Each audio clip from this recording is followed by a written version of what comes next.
وقت کے امام کے حضور ادائے احترام کے لیے، ان کی ظہور کی تعجیل کی دعا کے لیے ایک بار پھر درود بھیجے گا محمد و آل محمد۔ اللہم صلی علی محمد و آل محمد وعجل فرجهم۔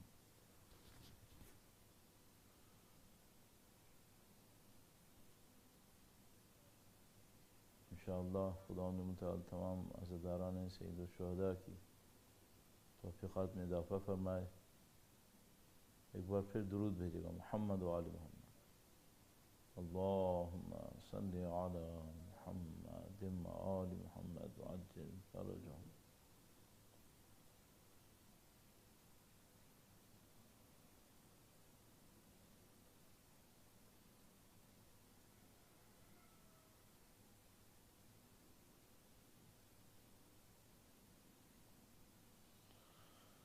یا پروردگار تیرا شکر ہے۔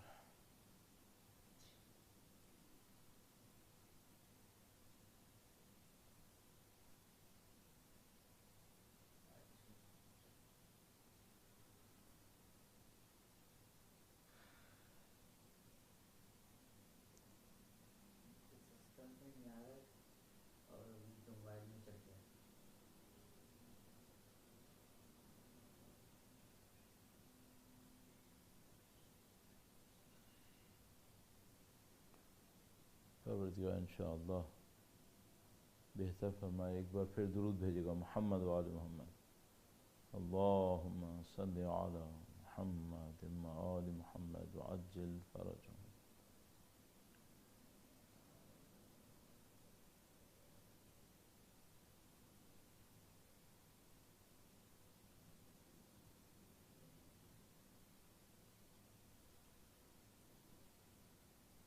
انشاءاللہ پروردگار سب کے لیے آسانیاں نصیب فرمائے۔ ایک بار پھر درود بھیجے گا محمد و آل محمد۔ اللہم صلی علی محمد و آل محمد وعجل فرجهم۔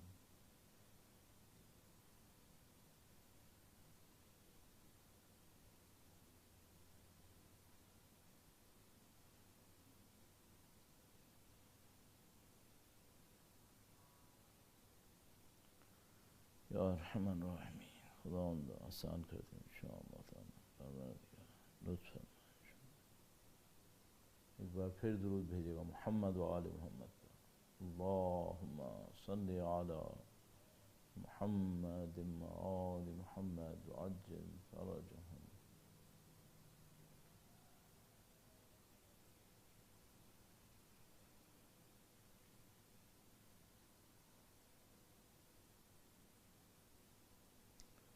یا ارحم الراحمین۔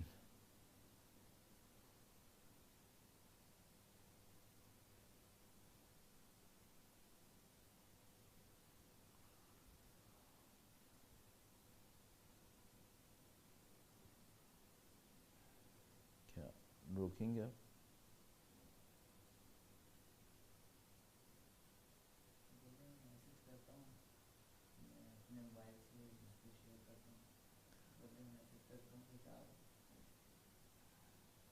اب یہ ریکارڈ ہو رہا ہے کیا؟ ابھی ریکارڈ ہو رہا ہے یہ؟ ریکارڈ ہو رہا ہے کیا؟ ٹھیک ہے تو ہم مجلس شروع کر دیتے ہیں، پھر جب بھی ہوگا وہ کر دیجیے گا آپ۔ ایک بار پھر بہت معذرت چاہتا ہوں، کچھ ٹیکنیکل پرابلمس تھیں جس کی وجہ سے تاخیر ہو رہی ہے۔ انشاءاللہ خدا متعال ان کے لیے آسان کرے۔ درود بھیجے محمد و آل محمد پر۔ اللہم صلی علی محمد و آل محمد وعجل فرجهم۔ فاتحہ۔ بسم اللہ الرحمن الرحیم، الحمد للہ رب العالمین، الرحمن الرحیم، مالک یوم الدین، ایاک نعبد و ایاک نستعین، اهدنا الصراط المستقیم، صراط الذین انعمت علیہم غیر المغضوب علیہم ولا الضالین، اللہم صلی علی۔ ایک بار پھر درود بھیجے گا محمد و آل محمد پر۔ اللہم صلی علی محمد و آل محمد وعجل فرجهم۔ اعوذ باللہ من الشیطان الرجیم، بسم اللہ الرحمن الرحیم الحمد للہ رب العالمین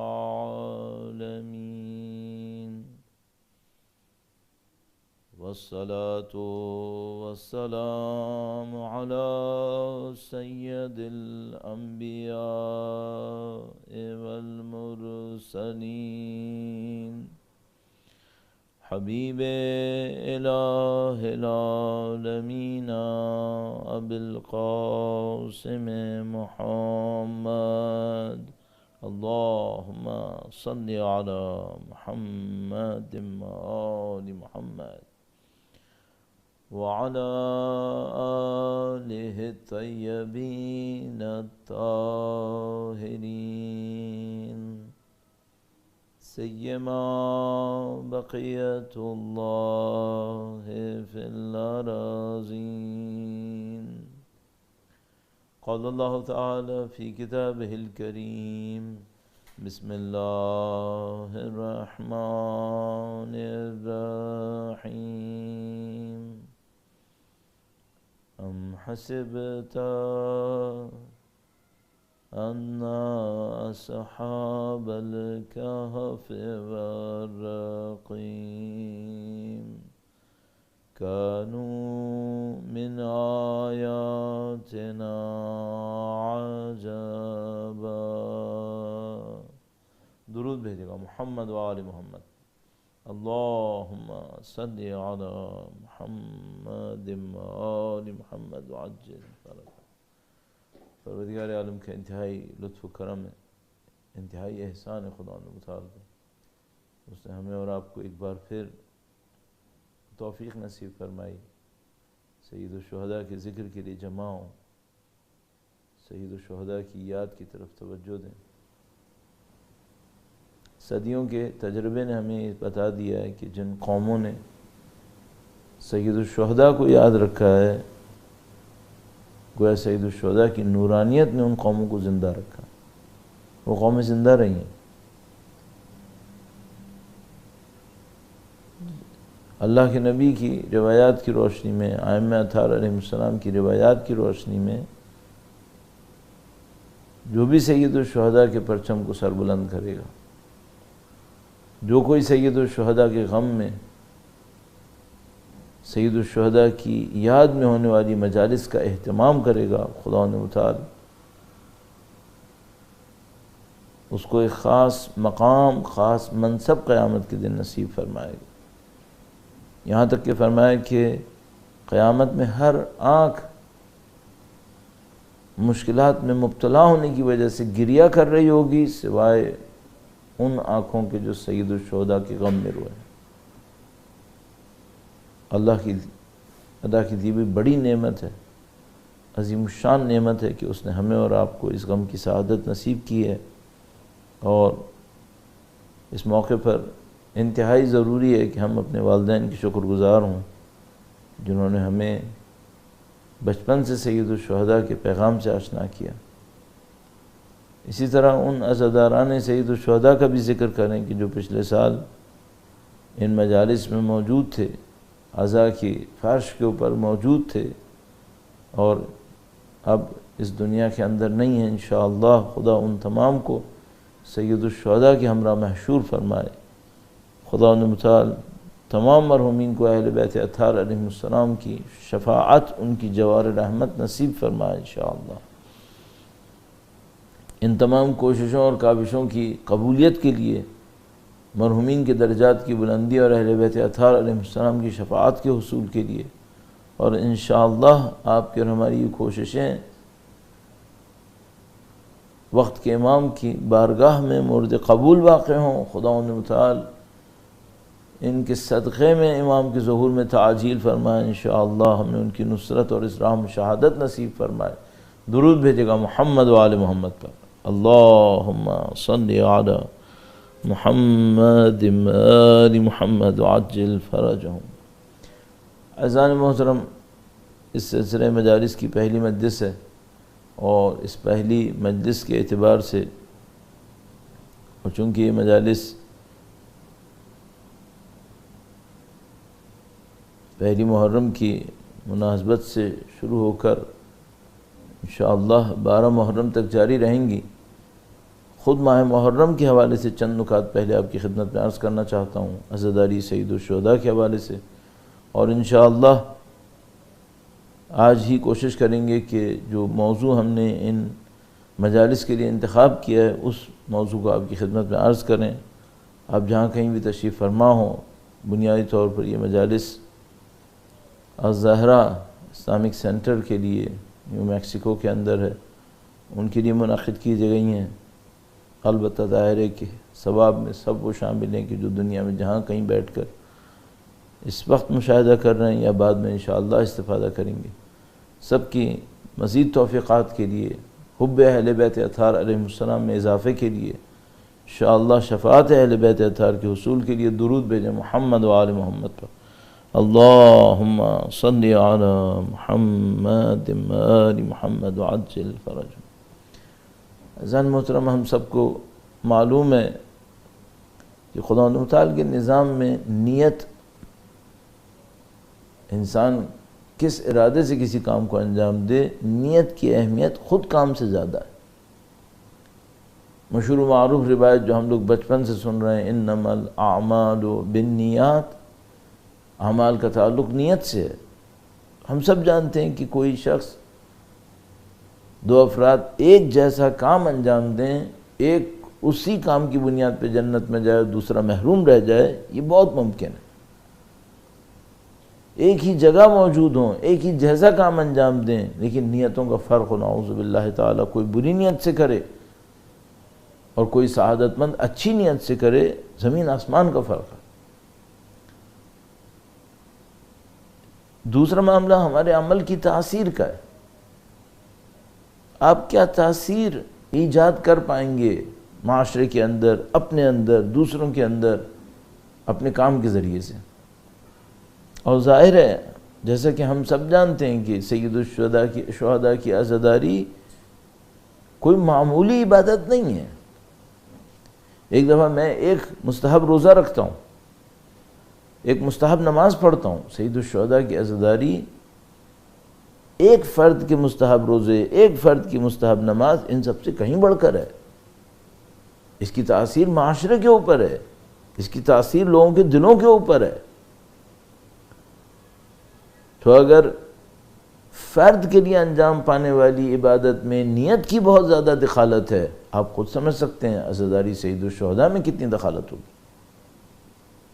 اگر کوئی انسان کو ایک عمل انجام دے جس سے ایک انسان کی جان بچ جائے، ایک انسان کی جان خدا نہ کرے نعوذ باللہ تعالی خطرے میں پڑ جائے، وہ عمل انتہائی اہمیت کا حامل ہوتا ہے۔ ایک آپریشن اگر انجام پا رہا ہو ایک ہاسپٹل کے اندر اور مریض کی جان خطرے میں ہو، تو بعض اوقات ساری ریسورسز اس کے اوپر لگانی پڑتی ہیں کہ جان بچائی جائے کسی طریقے سے۔ ہم اور آپ ایک انسان کی بات نہیں کر رہے، ہم انسانیت کے احیاء کی بات کر رہے ہیں۔ تاثیر اس کا ایک نسل کے اوپر بھی نہیں ہے، نہیں معلوم کب تک باقی رہے گا اس کا اثر۔ اچھا انشاءاللہ تعالی، اور خدا نہ کرے نعوذ باللہ تعالی اگر غلطی ہوئی تو برا۔ تو آپ خود سمجھ سکتے ہیں کہ عزاداری سید الشہداء اپنے بظاہر آسان طریقے کے باوجود انتہائی پیچیدہ معاملہ ہے۔ اور ظاہر ہے جس چیز کے اوپر ہماری ابدی زندگی کا دار و مدار ہو رہا ہو، اس سے زیادہ پیچیدہ معاملہ کیا ہوگا، اس سے زیادہ اہم معاملہ کیا ہوگا۔ یعنی اگر میں اپنے ذاتی عقیدے کو آپ کی خدمت میں عرض کروں، اور مجھے تقریباً یقین ہے کہ ہر عزادار سید الشہداء کے ذہن میں یہ عقیدہ ہوگا کہ اگر مجھ سے کوئی یہ پوچھے کہ میں اپنے لیے، اپنے والدین کے لیے، اپنے اعزاء اقرباء کے لیے کس چیز کو آخرت کا سب سے بڑا سرمایہ سمجھتا ہوں، مجھے معلوم ہے میں اپنی نمازوں کے اوپر انحصار نہیں کر سکتا اگرچہ نمازیں واجب ہیں، مجھے معلوم ہے کہ میں اپنی عبادتوں کے اوپر انحصار نہیں کر سکتا اگرچہ عبادات واجب ہیں، اور مجھے معلوم ہے کہ میری سب سے بڑی امید سید الشہداء کے لطف و کرم کے اوپر ہے، ان کے جد امجد کے لطف و کرم کے اوپر ہے، ان کے اجداد طیبین و طاہرین اور ان کے اولاد پاکیزہ و طاہر کی نظر لطف اور کرم کے اوپر ہے۔ اگر ایسا ہے تو ہم خود سمجھ سکتے ہیں کہ عزاداری کی کیا حیثیت ہے، عزاداری سید الشہداء کا کیا مقام ہے۔ تو مثال کے طور پر اگر ایک انسان ایک روزے کے لیے یہ سوچتا ہے کہ کہیں قضا نہ ہو، باطل نہ ہو، اگر باطل ہوا تو گناہ ہوگا، قضا ہوا تو یہ ہوگا، میں سمجھتا ہوں عزاداری سید الشہداء کے لیے ہمیں بہت محتاط ہونا پڑے گا۔ اور اس اہمیت کو دیکھتے ہوئے چند نکات میں آپ کی خدمت میں عرض کرنا چاہتا ہوں۔ آج پہلے دن شاید ہم اپنا موضوع شروع نہ کر سکیں، لیکن ان نکات کی اہمیت کے پیش نظر میں آپ سے درخواست کروں گا کہ انشاءاللہ توجہ فرمائیے اور اس پر عمل کرنے کی کوشش کیجیے۔ خداوند متعال انشاءاللہ آپ کو اور ہمیں سید الشہداء کی شفاعت نصیب فرمائے اور ان کے وارث کی نصرت کی سعادت نصیب فرمائے انشاءاللہ تعالی۔ درود بھیجیں محمد و آل محمد پر۔ اللہم صلی علی محمد و آل محمد وعجل فرجہم۔ تھوڑی سی تاخیر سے مجلس شروع ہوئی ہے تو شاید آج تھوڑی تاخیر ہوگی، لیکن کل انشاءاللہ ہم کوشش کریں کہ انشاءاللہ وقت پر شروع ہو سکے اور کوئی بھی کہیں پر بھی زحمت میں مبتلا نہ ہو انشاءاللہ۔ بہرحال یہ تمام زحمتیں بھی غلطیوں سے قطع نظر جو مجھ جیسے کی غلطیاں ہو سکتی ہیں، ان کے علاوہ خلوص سے انجام پانے والے کام میں خدا جزا دیتا ہے، انشاءاللہ خدا معجور کرے گا انشاءاللہ تعالی۔ ایک بار پھر درود بھیجیں محمد و آل محمد پر۔ اللہم صلی علی محمد و آل محمد وعجل فرجہم۔ عزیزان محترم، آپ چند ایام سید الشہداء کے غم میں مبتلا رہیں گے۔ یہ بہت بڑا ایک معنوی سفر ہے اور یہ میرا پہلا نقطہ ہے۔ آپ ان 10 ایام کو اپنے معنوی سفر کے اندر انتہائی اہم 10 ایام میں تبدیل کر سکتے ہیں۔ گھر سے عزاداری ظاہر ہے کہ ہم 2 مہینہ 8 دن منائیں گے، لیکن خاص کر یہ جو چند ایام ہیں یہ معنوی اعتبار سے، روحانی اعتبار سے انتہائی اہمیت کے حامل ایام ہیں۔ اور الحمدللہ رب العالمین آپ اس توفیق کو حاصل کر رہے ہیں، الحمدللہ رب العالمین۔ آپ صرف اس پہ اکتفا نہیں کیجیے گا کہ آپ شام کو ایک جگہ پہ تشریف فرما ہوں سید الشہداء کی عزاداری میں، اس عزاداری کے ذریعے سے اپنے روح کو سید الشہداء کی قریب کر دیں۔ اگر انا للہ ہماری ابتدا ہے وَإِنَّا إِلَيْهِ راجعون ہماری انتہا ہے، اور یہ ہدف خلقت ہے وَمَا خَلَقْتُ الْجِنَّ وَالْإِنسَ إِلَّا لِيَعْبُدُونَ، تو آپ یقیناً اس عزاداری سید الشہداء کے ایام کے اندر اپنے اس ہدف کے اوپر بھرپور ترقی حاصل کر سکتے ہیں۔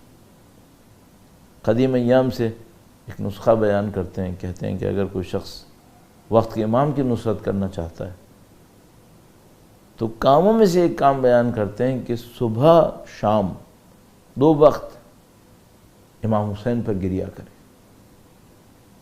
آنسو بہائے، اپنے آپ کو غمگین بنائے۔ البتہ یہ بھی عرض کرتا چلوں بہر سبیل تذکرہ کہ یہ جو ہمارے یہاں مشہور ہے کہ اگر آنسو نہ نکل رہے ہوں تو چہرہ غمزدہ بناؤ، یہ روایت بالکل صحیح ہے، لیکن آنسو یا غمزدہ چہرہ دوسروں کو دکھانے کے لیے نہیں بنانا ہے، اللہ کے لیے کرنا ہے۔ یعنی اگر خدا نہ کرے نعوذ باللہ کسی کے ذہن میں یہ ہے کہ میں روتے وقت دوسروں کو دکھانے کی کوشش کروں، غمزدہ چہرہ دوسروں کو دکھانے کی کوشش کروں، نہیں پھر یہ ریاکاری میں تبدیل ہو جائے گا۔ یہ نہیں مانگا گیا ہم سے۔ جو بھی کریں، رونا آتا ہے روئیں، غمزدہ چہرہ کم سے کم بنائیں، غم کو اپنے اندر احساس کریں، خدا کے لیے کریں، اللہ کے لیے کریں، اس سے آپ کی معنوی ترقی ہوگی۔ میں نے عرض کیا کہ مشہور ہے کہ اگر کوئی شخص امام کی توجہات کو حاصل کرنا چاہتا ہے تو سید الشہداء پہ صبح شام گریہ کرے۔ کیوں ایسا ہے؟ بیان کرتے ہیں، کہتے ہیں زیارت ناہیہ میں خود امام نے ارشاد فرمایا ہے، اے میرے جد امجد، میں آپ کے غم میں صبح شام گریہ کرتا ہوں۔ تو انسان ایک ایسا کام کرے جس میں صبح شام امام کی تبعیت کر رہا ہو، امام کی پیروی کر رہا ہو۔ اور کون سے ایام صبح شام امام حسین پر گریہ کرنے کے لیے اس عشر محرم سے بہتر ہو سکتے ہیں؟ یہاں تو ویسے ہی ماحول بنا ہوا ہے. یعنی حقیقت یہ ہے کہ ان 10 ایام میں اگر انسان تھوڑا سا توجہ دے تو جب نماز میں وہ کہے گا السلام علیکہ ایھا النبی، تو خود بخود اس کو یاد آئے گا کہ نبی غم میں ہوں گے یا خوشی میں ہوں گے ان 10 ایام کے اندر. بڑی عجیب روایت ہے، مولا 8ویں امام سے درود بھیجے گا محمد و آل محمد، اللہم صلی علی محمد و آل محمد وعجل فرجہم. روایت فرمائی کہ میرے والد گرامی یعنی امام ہفتم، امام مظلوم، باب الحوائج، امام موسیٰ کاظم علیہ السلام، اللہم صلی علی محمد و آل محمد وعجل فرجہم. سخت روایت ہے واقعی. فرمایا میرے والد جب ماہ محرم داخل ہوتا تھا تو گویا ہنسنا بھول جاتے تھے، ہنسنا مسکرانا ترک کر دیتے تھے، اور یہ کیفیت پہلی محرم سے شروع ہوتی تھی، اور فرمایا 10واں دن غم کا دن ہوتا تھا، حزن کا دن تھا ان کے لیے. سیرت اہل بیت اطہار علیہ السلام. اب میں ہمیشہ یہ کہتا ہوں کہ ٹھیک ہے، ہم یہ نہ کہیں بچوں کو کہ مت ہنسو، مت مسکراؤ. ممکن ہے کوئی بچہ مسکرائے، ممکن ہے کوئی ہنسے، ممکن ہے خود ہم کسی موقع میں مسکرا اٹھیں، لیکن اصل کام کیا؟ اصل یہ ہے کہ ہمارے غم کیا ایام ہے، ہمارے غم کیا ایام ہے. اس کو احساس کریں اپنے قلوب کے اندر، اور خود بخود یہ معنوی ترقی کا ذریعہ بنیں گے. تو پہلا پوائنٹ یہ ہے کہ ماہ محرم کو اور ان ایام اعضاء کو معنویت کے ایام قرار دیں، روحانیت کے ایام قرار دیں. اور میں نے عرض کیا کسی انسان کو روحانیت سید الشہداء کے راستے سے بہتر راستے سے نصیب نہیں ہو سکتی. ہمارے پاس مشہور قول ہے، بڑے بڑے عرفاء کہتے ہیں کہ کوئی عارف بغیر زیارت عاشوراء کے عارف نہیں بنا. سب نے اس طریقے کو اختیار کیا ہے. مثلا حتیٰ آیت اللہ العظمیٰ بہجت اللہ مقامہ الشریف، ان کے بارے میں مشہور تھا کہ وہ ہر روز زیارت عاشوراء مکمل 100 جملات کے ساتھ پڑھا کرتے تھے. تو یہ خداوند متعال کی طرف سے توفیق ہے. آپ عزائے سید الشہداء میں بیٹھیں، گریہ کریں گے، آپ اس کو معنویت کا ذریعہ بنائیے. اللہ کو یہ پکار کر اس مجلس میں آئیں کہ خدا میں تیرے نبی کے نواسے کے غم میں آیا ہوں، مجھے اپنا قرب نصیب فرما دے، اپنے نبی کی نظر لطف نصیب فرما دے. اور یہ بھی عرض کرتا چلوں کہ ممکن ہے کوئی مجھ سے کہے کہ مولانا رات کو ہم مجلس میں آ سکتے ہیں، صبح کو ہم مجلس میں کیسے جائیں گے؟ ضروری نہیں ہے کہ آپ کسی باضابطہ مجلس کے اندر فزیکلی یا آن لائن پہنچیں تو مجلس بنے گی، نہیں. وہ تو آپ یقیناً کریں تاکہ شعائر اسلامی بلند و معاشرے کے اندر نظر آئے کہ آپ عزا منانے چاہتے ہیں. لیکن فرض فرمائیے صبح کے وقت آپ سید الشہداء کی یاد میں گریہ کرنا چاہتے ہیں تاکہ اپنے وقت کے امام کے ہمراہ ہو سکیں، بہت آسان ہے. نماز کے بعد اپنی سجادے پر بیٹھے وقت کے امام کو ایک سلام کریں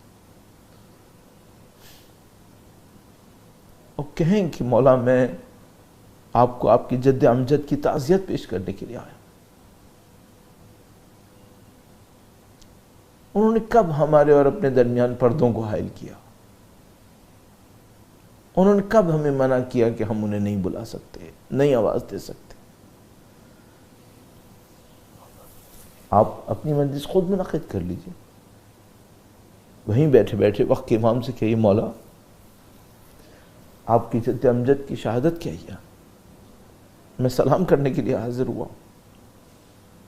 اور اگر آپ اپنی مجلس خود پڑھنا چاہتے ہیں، میں چند جملے آپ کی خدمت میں عرض کر دوں گا، تنہائی میں بیٹھ جائیے اور وقت کے امام سے کہیں مولا آپ کے جد امجد کے خشک لبوں کو میرا سلام،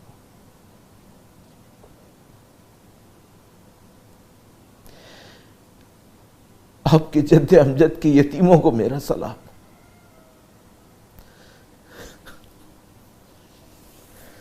آپ اپنے مرثیے کو خود پڑھ سکتے ہیں. اگر کوئی شعر آپ کے ذہن میں ہے، اشعار پڑھ لیجئے، وقت کے امام کے حضور پڑھیے. دیکھیے کتنی بڑی سعادت ہے. قدیم زمانے سے یہ رسم تھی کہ لوگ امام معصوم کے سامنے حاضر ہوتے تھے اور کہتے تھے مولا آپ کی جد امجد کے لیے میں نے ایک شعر کہا ہے. ہمارے پاس روایت موجود ہے مولا چھٹے سرکار کے سامنے شاعر پہنچے اور کہا کہ مولا میں نے آپ کی جد امجد کی شان میں ایک شعر کہا ہے، ایک مرثیہ کہا ہے. امام نے فرمایا کہ رک جاؤ، پردے کو حائل کیا، مخدرات ان کے گھر کی تشریف لائیں اور کہا کہ سب کے سامنے پڑھو تاکہ بیویاں بھی گریہ کریں. آپ اس سنت کو زندہ رکھیے. صبح کہیں آپ نے نماز کے بعد زیارت کرنی ہے، زیارت کرنے کے لیے کھڑے ہوئے ہیں، آپ سید الشہداء کی زیارت کر رہے ہیں. ایک موقع پہ اپنے امام سے کہیں مولا میں آپ کے لیے نوحہ پڑھنا چاہتا ہوں، میں آپ کے لیے نوحہ پڑھنا چاہتا ہوں. اکیلے ہیں، کوئی بات نہیں، اکیلے پڑھنے میں کیا ممانعت ہے. آپ کو کوئی نوحہ یاد ہوا آپ نوحہ پڑھیے، 2 شعر پڑھیں، دل کو کم زیادہ کرنا ہے نا. وقت کے امام کی قلب مقدس سے متصل کرنا ہے اپنے آپ کو. فائزان محترم ان 10-12 ایام کو اور ایام اعزاء کو اپنی معنویت کا ذریعہ قرار دے دیجئے. اور بلکہ اگر کوئی شخص واقعاً وقت کے امام کی خدمت میں حاضر ہونا چاہتا ہے تو اسے چاہیے ہر روز یہ کام کرے، پورے سال کرے، تاکہ انشاءاللہ قرب نصیب ہو. پروردگار عالم لطف فرمائے گا. تو پہلی ان پہ توجہ فرمائیے. اور ظاہر ہے کہ جب آپ معنویت کی بات کرتے ہیں تو اعزان محترم سید الشہداء نماز کی بہت سخت پابندی دکھا رہے تھے، اور اہل بیت اطہار کی پوری زندگی نماز کی سخت پابندی کے اوپر تھی. بالاخص واقع کربلا کے اندر ذرہ برابر اس پابندی میں جہاد کی وجہ سے کمی نہیں ہونے تھی. برستے تیروں میں جماعت منعقد کی. خر جیسا لشکر سامنے کھڑا تھا اور کہا ہم نے نماز منعقد کرنی ہے، تم ہمارے ساتھ پڑھو گی، اپنے ساتھ، اپنے لشکر کے ساتھ. آپ ان 10-12 ایام کے اندر ویسے ہمیشہ توجہ فرماتے ہیں اول وقت نماز پڑھنے پر، بس 10-12 ایام میں خاص توجہ فرمائیے، تاکہ جب انشاءاللہ سید الشہداء کے ذکر کرنے کے لیے کھڑے ہوں تو آپ سید الشہداء سے کہہ سکیں مولا آپ کی سیرت پہ چلنے والا آپ کا عزادار ہوں، آپ نے فرمایا تھا مجھے نماز اور قرآن سے عشق ہے، تو آپ بھی ان 10-12 ایام میں نماز اور قرآن سے عشق دکھائیں. تو جس طرح آپ صبح شام سید الشہداء کے غم میں روئیں، صبح شام قرآن کریم کی تلاوت ضرور کریں تاکہ آپ سید الشہداء کے پیروکار کہلائیں. نماز پابندی سے انجام دیں 10-12 ایام کے اندر بغیر کسی تاخیر کے، تاکہ سید الشہداء کی تأسی کریں، ان کی پیروی کریں انشاءاللہ تعالی. درود بھیجے گا محمد و آل محمد پر. اللہم صلی علی محمد آل محمد وعجل فرجہ. فائزان محترم یہ پہلا نقطہ انتہائی اہمیت کا حامل ہے. آج وقت کافی گزرا ہوا ہے، لیکن یہ 2-3 نکات مجھے آپ کی خدمت میں عرض کرنے میں سریع عرض کرنے کی کوشش کرتا ہوں. ایک بار پھر درود بھیجے گا محمد و آل محمد پر. اللہم صلی علی محمد آل محمد وعجل فرجہ. دوسرا نقطہ بہت اہمیت کا حامل وہ یہ ہے کہ اعزان محترم یہ آپ کی روحانی ترقی کے ایام ہیں، سید الشہداء سے آپ کے قرب کے ایام ہیں، اہل بیت اطہار علیہ السلام سے آپ کی والہانہ محبت کے ایام ہیں. ان کو کسی منفی سرگرمی میں ملوث ہو کر ضائع مت کیجیے گا. کوئی بھی ایسی ایکٹیویٹی نہ ہو آپ کی طرف سے جو آپ کے اس ثواب اور اس اجر کے اندر کمی کا باعث بن جائے. اور وہ کیا ہو سکتی ہیں آج کے زمانے میں؟ بہت آسان چیز، سوشل میڈیا، اور سوشل میڈیا کے اوپر خاص کر ایام اعزاء کے اندر دشمنوں کی طرف سے ڈسٹریکشنز آتی. کسی نے کسی کو کچھ کہہ دیا، پتہ چلا کہ نہیں معلوم اپنے ہی کسی عالم کے بارے میں پروپیگنڈا مچنا شروع ہو گیا اور ان کی باتیں پورے سوشل میڈیا کے اوپر چل رہی ہیں. اب لوگ سید الشہداء کو نعوذ باللہ تعالی ان کی عزاداری کی طرف توجہ نہیں دے رہے، اور ساری توجہ اس کے اوپر ہے کہ اس نے کیا کہا، اس نے اس بات کا کیا جواب دیا، اس کو کس طریقے سے کم کیا گیا، اس کو کس طریقے سے بڑھایا گیا. بدقسمتی ہے ہمارے لیے. اتنے اہم ایام ہوں اور اتنے اہم ایام میں ہماری ایکٹیویٹی کا محور کسی کو کم کرنا اور کسی کو اوپر لانا ہو جائے. ہرگز ایسا نہیں ہونا چاہیے. اس ٹائپ کی سوشل میڈیا ایکٹیویٹی کے اندر انوالو ہونے کا آپ کو کوئی فائدہ نہیں ہوگا. یہ سید الشہداء کی کوئی خدمت نہیں ہے. ہاں آپ کوئی روایت لیں، اس روایت کو لوگوں تک پہنچائیں، معنویت، روحانیت، سید الشہداء کی محبت میں، ان کے عشق کے اندر کوئی پیغام آپ نے لیا ہے وہ لوگوں تک پہنچائیں، یہ آپ کی خدمت ہوگی. لیکن نعوذ باللہ تعالی آپ نے ایک میسج دیا جس میں کسی کی بے عزتی ہونے کا چانس ہے، اور اس کو آپ دوسروں تک پہنچا رہے ہیں تاکہ ان کے سامنے بھی اس کی بے عزتی ہو. اس میں کسی کا کوئی فائدہ نہیں ہے. بعض اوقات کو اس نام سے کرے گا کہ اس نے انحراف پھیلایا، ہم لوگوں کو انحراف سے آگاہ کرنا چاہتے ہیں. لوگوں کو آگاہ کرنے سے کیا فائدہ ہے؟ اس کو بتائیں جو اہل حل ہے، جس کے پاس اس مشکل کی کوئی حل ہے. لوگوں کے اندر ایک غلط بات کو پھیلانا خود در حقیقت ایک برائی کو پھیلانے کے برابر ہے. اس کا کیا فائدہ ہوگا؟ تو مجھے جو سمجھ میں آتا ہے وہ یہ کہ اگر خدا نہ کرے نعوذ باللہ تعالیٰ کسی نے کوئی انحرافی بات بھی کہی ہے، اس کو لوگوں تک بتانے کی کوئی ضرورت نہیں ہے کہ اس انحرافی بات کی تشہیر اور زیادہ ہو جائے. بعض اوقات جو لوگ غلط قسم کے لوگ ہوتے ہیں وہ جان بوجھ کر غلط کام کرتے ہیں تاکہ وہ غلط کام لوگوں میں پھیلے اور لوگوں میں اس کام کی قباحت، اس کی برائی کم ہو جائے. اگلی دفعہ لوگ ذہنی طور پہ تیار ہوں کہ ہاں یہ برائی معاشرے کے اندر ہو رہی ہے. پھر نعوذ باللہ تعالیٰ جو نہیں بھی کر رہا ہو وہ بھی سوچے کہ چونکہ اب ہو ہی رہی ہے تو میں بھی شامل ہو جاتا ہوں. نعوذ باللہ تعالیٰ. خدا پسند نہیں فرماتا کہ کسی برائی کو معاشرے کے اندر رائج کیا جائے.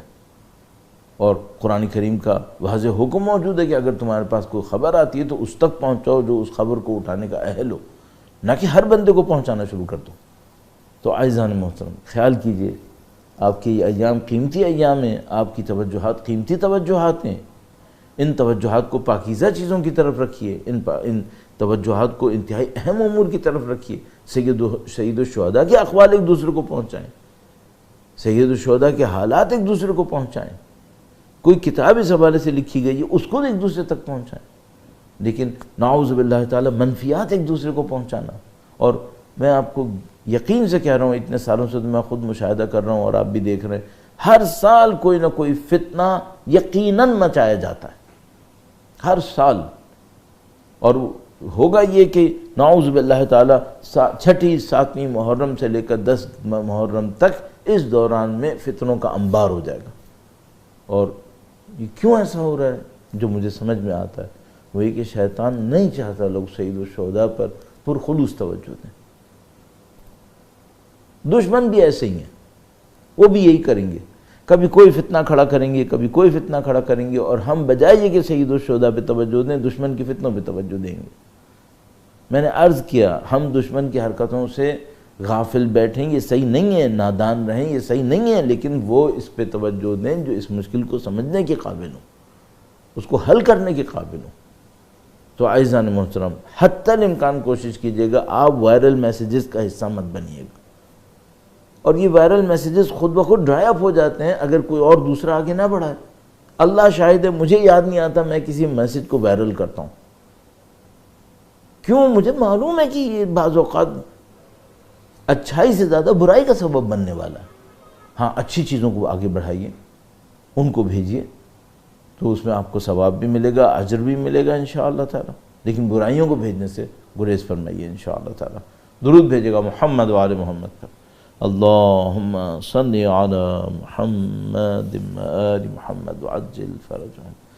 ایک تیسری بات بھی عرض کرنا چاہ رہا ہوں، اور یہ تیسری بات ممکن ہے کوئی یہ کہے کہ مولانا یہ خود ایک منفی بات ہے، اور ابھی آپ نے کہا تھا کہ منفیات کو مت بڑھائیں، تو پھر آپ کیوں منفی بات کر رہے ہیں؟ منفی بات ایک اعتبار سے شاید ہو، لیکن سب کا اس سے تعلق بن رہا ہے، اس لیے مجھے عرض کرنی ہے. سب کا تعلق بن رہا ہے، کسی ایک فرد کا معاملہ نہیں ہے یا 2 فرد کا معاملہ نہیں ہے. اور وہ معاملہ کیا ہے؟ وہ معاملہ یہ ہے کہ بہت دفعہ ایسا ہوتا ہے کہ آپ کوئی بہت اچھا کام کر رہے ہوتے ہیں اور شیطان کسی چھوٹے سے دنیاوی معاملے کو بیچ میں ڈال کر آپ کی اور میری توجہ اس طرف لے جاتا ہے. دست بستہ انتہائی معذرت کے ساتھ سیاہ لباس پہننا ہے، لیکن فیشن زدہ پہننا ہے، کس نے اجازت دی ہے؟ سیاہ لباس آپ پہن کس لیے رہے ہیں؟ سیاہ لباس آپ اس لیے پہن رہے تھے کہ آپ یہ دکھائیں کہ آپ غمزدہ ہیں، اور یہ مصنوعی کام نہیں ہوتا ہے، کوئی آرٹیفیشل نہیں ہوتا کہ میں نہیں ہوں غمزدہ اور سیاہ لباس پہن کے دکھاتا ہوں کہ غمزدہ ہوں، نہیں، یہ واقعاً ایک روحانی معاملہ ہے۔ اب اس میں فیشنز آنا شروع ہو جائیں، اس میں بھی لباس کی نمائش شروع ہو جائے، مجھے سمجھ میں نہیں آتا۔ اب پھر دنیا میں کون سی جگہ بچے گی اس کام سے؟ نعوذ باللہ تعالی لباس کے ذریعے سے۔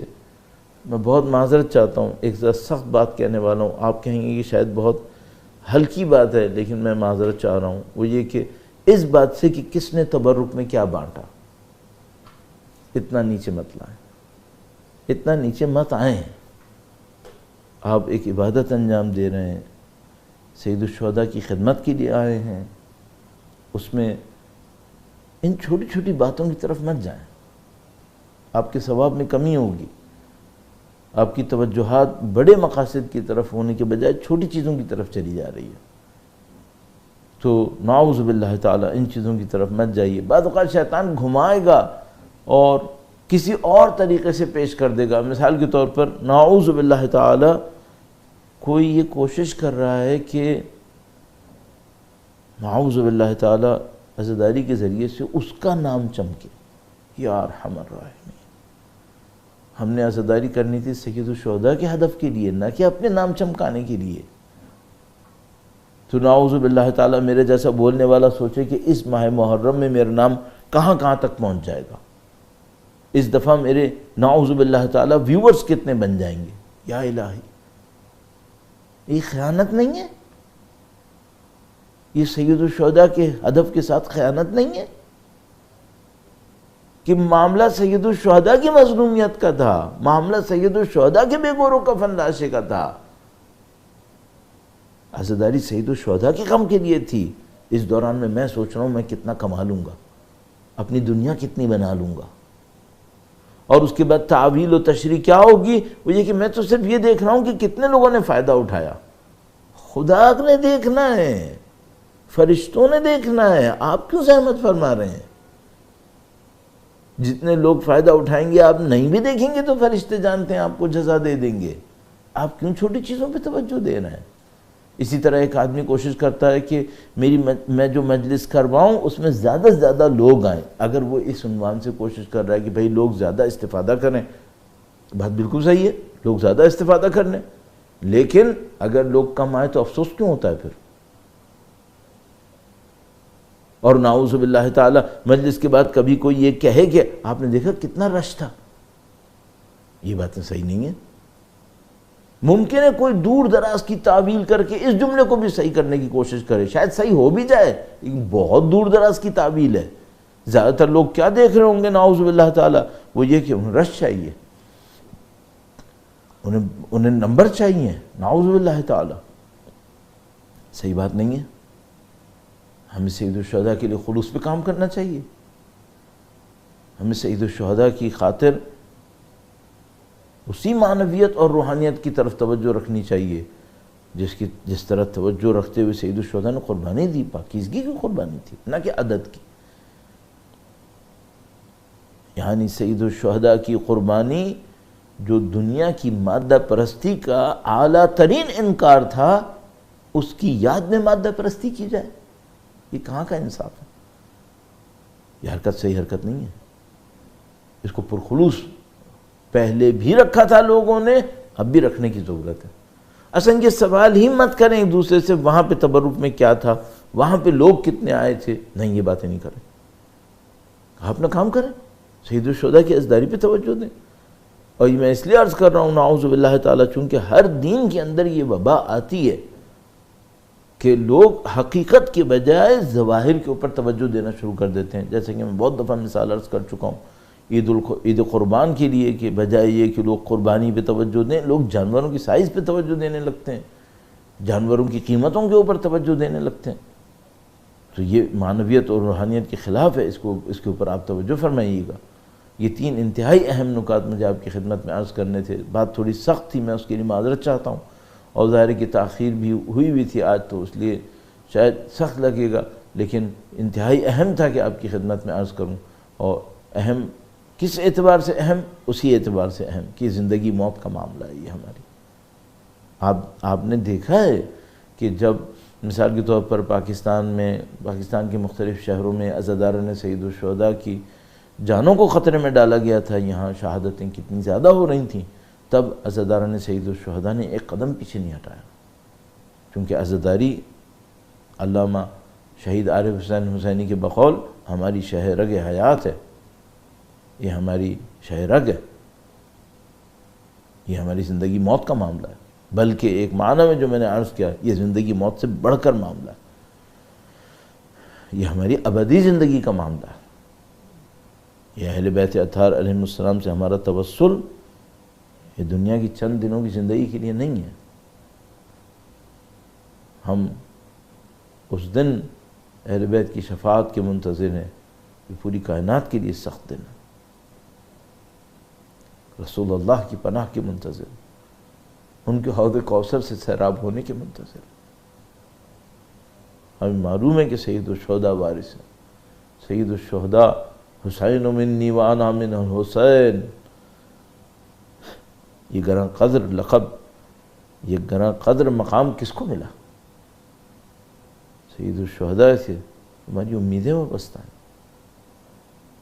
تو اہمیت ہے کہ آپ ان تمام چیزوں پہ توجہ فرمائیے، ایک دوسرے کو دعاؤں میں یاد رکھیے، مرحومین کو ذہن میں رکھیے۔ معمولاً جب پہلی محرم ہوتی ہے تو ہم ان مرحومین کی یاد ضرور کرتے ہیں کہ جو پچھلے سال موجود تھے اور اب دنیا سے رخصت ہوئے۔ ہمیں معلوم ہے یہ خاندان کریم خاندان ہے، اس خاندان میں بڑی کرامت ہے۔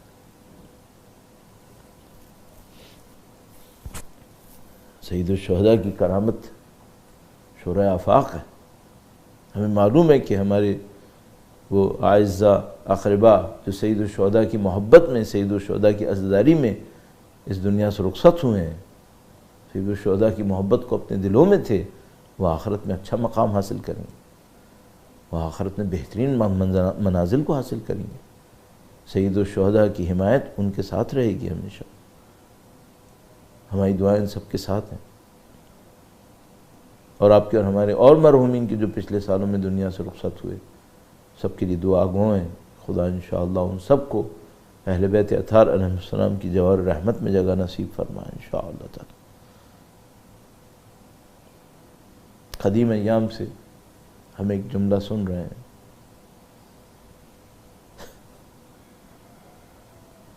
اور اس جملے میں حقانیت ہے، حقیقت ہے۔ کسی کے غم کو دنیا میں کون سب سے زیادہ سمجھتا ہے؟ اگر میں انسان ہونے کے ناطے دوسرے کے ذہن کو نہیں پڑھ سکتا، میں نہیں جانتا دوسرے کے ذہن میں کیا گزر رہی ہے، میں دوسرے کے جذبات کو شاید دور دور سے دیکھ پاؤں، سمجھ نہ سکوں، یا سمجھوں تو کسی حد تک سمجھوں، احساس نہ کر سکوں اس طرح سے۔ لیکن اگر کوئی ایک وجود اس دنیا کے اندر ہوتا ہے جو دوسرے کے جذبات کو بہت اچھی طرح سمجھ لیتا ہے، تو وہ ماں کا وجود ہے۔ ماں وہ ہستی ہوتی ہے جو اپنے بچے کی تکلیف کو اتنا ہی بلکہ اس سے بڑھ کر احساس کر لیتی ہے، تو شاید بچہ اس تکلیف پہ اتنا نہ تڑپے جتنا ماں تڑپتی ہے۔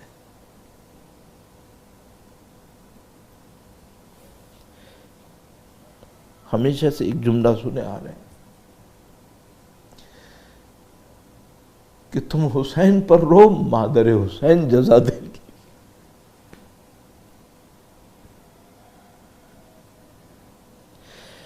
حق ہے، حق ہے۔ بچے کی تکلیف کو کون سمجھتا ہے؟ ماں سمجھتی ہے۔ بچوں کے دوستوں کی قدر کون کرتا ہے؟ ماں کرتی ہے۔ اگر کوئی ماں دیکھ لیتی ہے کہ یہ شخص میری اولاد کے کام آیا، یہ شخص میری اولاد کا ہمدرد ہے، ماں خود بخود اسے چاہنے لگتی ہے۔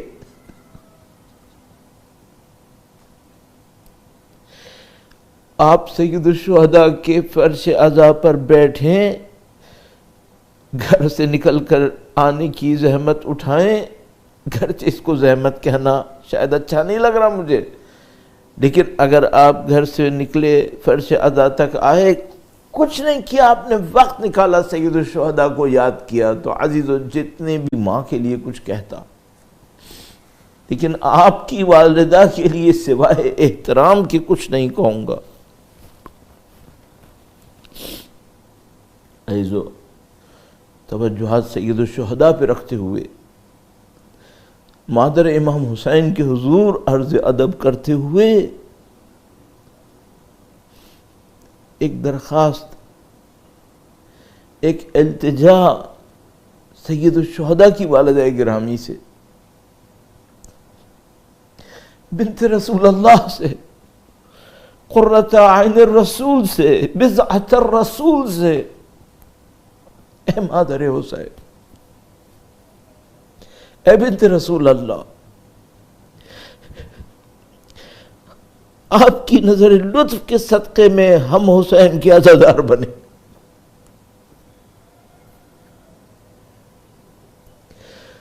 آپ نے توجہ فرمائی تو ہمیں یہ سعادت ملی، بی بی یہ سعادت ہم سے کوئی چھین نہ سکے۔ اے بی بی قیامت تک ہماری نسلیں اس یاد کو اپنے دلوں کے اندر زندہ رکھیں۔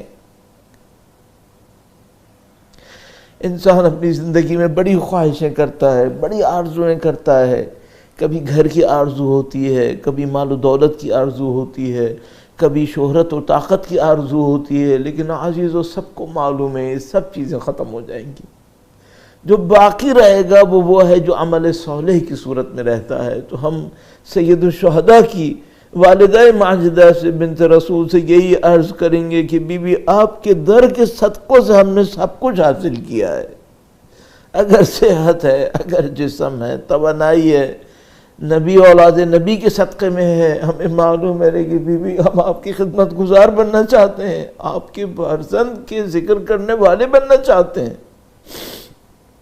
انشاءاللہ جب تک دنیا میں رہیں ذکر امام حسین، اور انشاءاللہ ان کے ظہور کے نتیجے میں ان کے وارث کی نصرت کرنے والے شامل ہوں۔ اور عزیزو دو جملے بس بی بی کے مصائب سے عرض کروں گا، اور انشاءاللہ کل محرم کی مناسبت سے مصائب عرض ہوں گے۔ جب بی بی کے مصائب کے بارے میں بات کرنے لگے انسان تو بس دو جملے کہوں گا، اور آپ خود ہی توجہ ذہن میں لے آئیے گا۔ دو جملے بس، ایک وہ جملہ کہ راوی کہتے ہیں بی بی دربار میں گویا جوان گئیں، واپس ضعیفہ آئی تھیں۔ اللہ،